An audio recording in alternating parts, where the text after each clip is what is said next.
कमलाकुचूचुककुङ्कुमतो नियतारुणितातुलनीलतनो कमलायतलोचनलोकपते विजयी भव वेङ्कटशैलपते सचतुर्मुख षण्मुख पञ्चमुख प्रमुखा किल दैवतमौलिमने शरणागत वत्सल सारनिधे परिपालय मां वृषशैलपते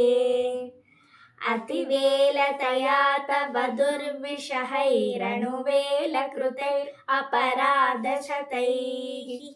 भरितं त्वरितं वृषशैलपते परया कृपया परिपाहि हरे अतिवेङ्कटशैलमुदारमते जनताभिमताधिकदानरतात् परदेवतया गदितान्निगमै कमलादयितान्न परं कलये कलवेणुरवावशगोपवधू शतकोटिवृतात्स्मरकोटिसमात्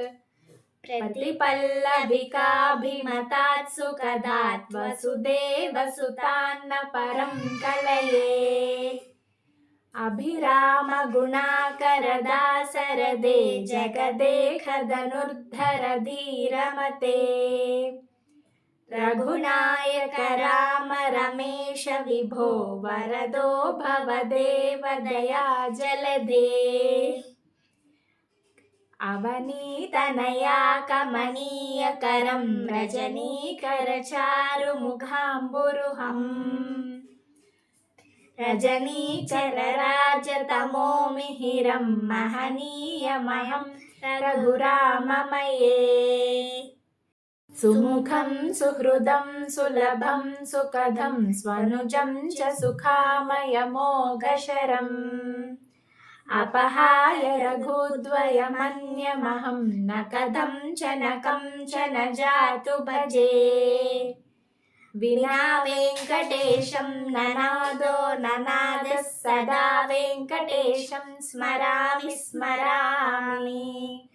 हरे वेङ्कटेश प्रसीद प्रसीद प्रियं वेङ्कटेश प्रयच्छ प्रयच्छ अहं दूरदस्ते पदाम्भोजयुग्म प्रणामेच्छयागत्य सेवां करोमि सकृत्सेवया नित्यसेवा फलं त्वं प्रयच्छ प्रयच्छ प्रभो वेङ्कटेश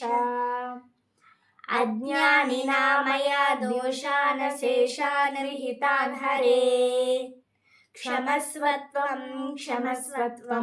शेषशैलशिखामणे।